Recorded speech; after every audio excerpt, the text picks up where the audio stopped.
More bombings in Damascus. Is Syria headed to civil war in spite of the UN ceasefire? Clashes between pro- and anti-Assad groups in northern Lebanon, and news of a group of Lebanese pilgrims abducted by anti-government armed groups in Syria. Is the Syrian violence spilling over into its neighbouring country, and is there a deliberate attempt to do just that? I'm Homa Lezgi, and this is News Analysis. Anti-government Syrian groups have become more violent in recent weeks despite a UN Arab League ceasefire. Deadly bomb blasts against security forces have become frequent. The latest incident occurred in Damascus when an explosive device went off in a restaurant, killing 5 people. A newly released video shows corpses of army soldiers who've been apparently killed during clashes with armed gangs. More has come out on the role of Washington and its regional allies in fueling the unrest. Reports say US President Barack Obama has given the go-ahead to Qatar and Saudi Arabia to send anti-tank missiles to opposition forces. The EPCA file, which is widely believed to have links with Israeli intelligence services, says Riyadh and Doha have provided the state-of-the-art weapons to Syrian gangs. Meanwhile, anti-Syria activists in Lebanon got a moral boost after the release on bail of Salafi cleric Shadi al-Mawlavi. He's an outspoken critic of Syrian President Bashar al-Assad. He's believed to have played an active role in the arming and training of anti-Syria forces. The head of general security in Lebanon said that his arrest was made after the Lebanese were given intelligence tips from Western sources, not from pro-Syrian sources, but from Western intelligence presumed to be the CIA. So when there are these outside bodies involved, many people say that there should be no doubt that Mawlawi is in fact affiliated with terrorist groups and affiliated with Al-Qaeda. The UN Under-Secretary General for Peacekeeping has visited Syria to assess the deployment of the observers monitoring the UN-backed truce. Herr Vlatsus has confirmed that terrorist groups are operating in the Arab nation. There is a third element, or there are third elements. And these people are not committed to the cause of the Syrian people. They are committed to their own agenda. So we have to keep a watchful eye. Damascus says terrorist attacks have increased since the announcement of the ceasefire last month. It has accused the West of resorting to every option that would lead to the total failure of the ceasefire. Many analysts have warned against such efforts, which could eventually drag the country into a civil war. Joining me now live from London, Mr. Ammar Waqaf with the Syrian Social Club.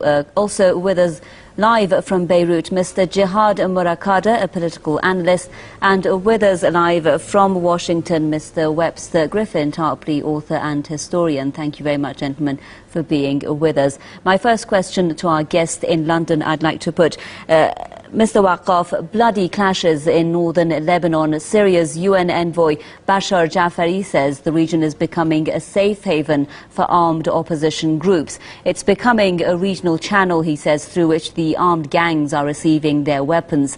How true do you find this claim?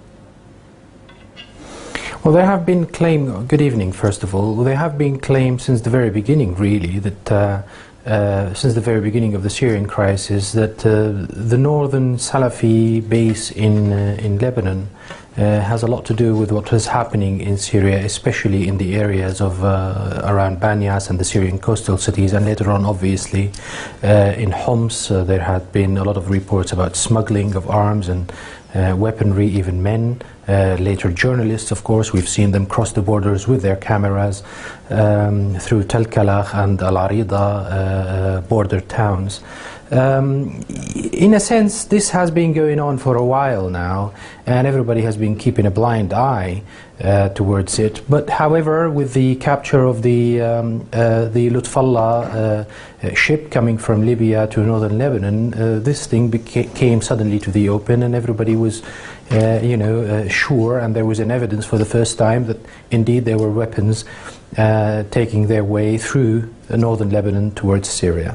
Right, Mr. Murakada, Is there, however, a serious and real threat now of the Syrian violence spilling over into Lebanon? And is there a concerted effort to create a sectarian divide in Lebanon? This is what a lot of observers inside of Lebanon have been saying. And what would it mean for Lebanon if its northern part does become a safe haven and a base for armed groups fighting the Syrian government? There are many questions. First of all, with regards to Lebanon, certainly there is a problem, the danger of a civil strife spilling over. However, the politicians in Lebanon are being very wise about the whole thing. As Sayyid Hassan Nasrallah today reacted, the Secretary General of Hezbollah reacted with regards to the hostages taken in Syria. He made sure that everybody goes back to its home and so on. So, in a way, the Lebanese leadership is trying to calm things down every now and then, just to make sure that civil strife does not happen. There are people, unfortunately, who are spilling oil on the fire, and this happens in all conflicts.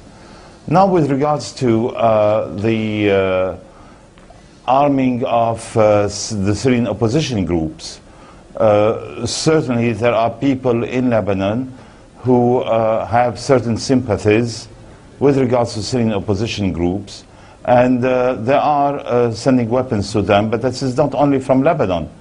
Weapons are also coming through Turkey or Iraq and everywhere else. The problem is that the Syrian government has decided to focus on Lebanon, and we can see a very specific campaign led by the Syrian government, first by Mr. Muqdad, the Deputy Foreign Minister, a week ago, then with Mr. Jafari at the United Nations. It looks pretty much like an orchestrated thing by the Syrian government. Right. Well, I'll come back to those claims, Mr. Murakada, of course, of who is behind arming the Syrian groups. We've all, of course, heard Syria not just accusing what it says are forces or foreign forces in Lebanon, but also in Turkey, Qatar or Saudi Arabia. But first, let's go to Washington. Our guest, Dr. Tarpley, waiting by there. Mr. Tarpley, US Congressman Joseph Lieberman has visited the northern Lebanese region. He's met with al-Mustaqbal MPs and also Syrian refugees there. What basically are these visits about? Well, Lieberman, of course, is a leading warmonger. He's one of the three amigos with John McCain and Lindsey Graham, and this is the constant chorus for immediate war, whatever the issue or whatever the part of the world may be. Lieberman has said that the Obama regime is now inching closer to an attack on Syria. There are some indications. We have some changes in the National Security Council. Some warmongers have moved up. Some people who are not so sure have moved down. And we've also got an article in the Washington Post a couple of days ago trying to build the case that the Syrian alleged chemical weapons stocks of nerve gas and sarin have to be seized. So if as Syria seems to be in danger of disintegrating, the U.S. and NATO forces would rush in and seize areas perhaps as large as a province. But I think we should focus on this northern Lebanon story. Right. I see here the hand of NATO, not the Syrian government at all. This is NATO. We've had Jeffrey Feldman, the U.S. Undersecretary or Assistant Secretary for the Middle East, in negotiations with people in the Lebanese government.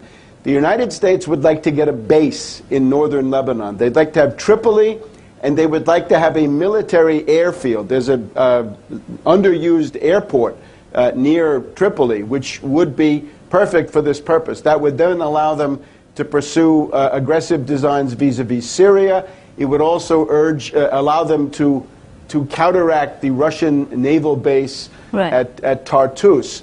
So it seems to me we've got a situation where, because of the election in Syria with the 51% turnout, because of the fact that the opposition, the Syrian Free Army, is obviously terrorists, right? They're using terrorist tactics. Because of the Syrian National Council breaking up, continued squabbling there. The rebellion that NATO would like to stoke inside Syria is going nowhere. So they try to expand it. They tried to get Turkey to come in. It hasn't worked. nobody else coming in. So I think they'd like to spread it to Lebanon and see if new options for destabilization open up that way. So basically, Mr. Tarpley, you're speaking about the broader interests or plans that the United States or Western countries would be following in the case of Syria. Let's go back to London, I guess, there. Mr. Waqaf, there is news that the US is sending the latest generation of its anti-tank missiles to Qatar and Saudi Arabia, and that those weapons are meant to be transferred from there to the Syrian armed opposition. Now, the question is, how can these countries, the United States, Qatar, Saudi Arabia, at the same time they voice support for Kofi Annan's peace plan, the ceasefire, and they're also giving arms to the rebels? Is this, do you agree there, a part of the broader plan to actually work against the ceasefire? Well, I don't think anyone has really believed that the Kofi Annan plan could achieve any ceasefire, whilst there are countries that are publicly really saying that no, we are going to continue to support the opposition with weaponry, and we're going to continue to support them. I think that it seems that there is a certain faction in the West that is viewing Syria at the moment like they viewed Afghanistan in the 1980s, where for them there is a Russian-backed government. They view it this way, and that there is enough resentment on the ground that we can actually send certain weaponry, like the Stinger rockets that they sent to Afghanistan. We can now send anti-tank missiles. I think the DEPCA file today spoke about Cornets, E's and Milans, and so on. Even you have the neo-Charlie Wilsons, the congressman or senator, I cannot really remember, in the shape of Lieberman and McCain, doing the same thing, visiting refugee camps across the border from Syria and saying that we should, take in the moral high ground and we should fight with these people and take, provide them with all the help they need in order to counter this vicious government. So in a sense, a similar scenario to what happened in Afghanistan in the 1980s perhaps is being now prepared for Syria for a prolonged period of engagement. I think in a sense everybody must have realized now that it's not going to be easy to attack Syria just like they did with Libya or Iraq. The Syrian army is intact, it hasn't collapsed, it still has a lot of strategic capability to upset the apple cart. The Russians are clearly backing Syria on this matter. So the only way is for decay from inside, and the Saudis and the Qataris, because they view this as an opportunity to increase their sphere of geopolitical influence in the region, they're going to grab at it.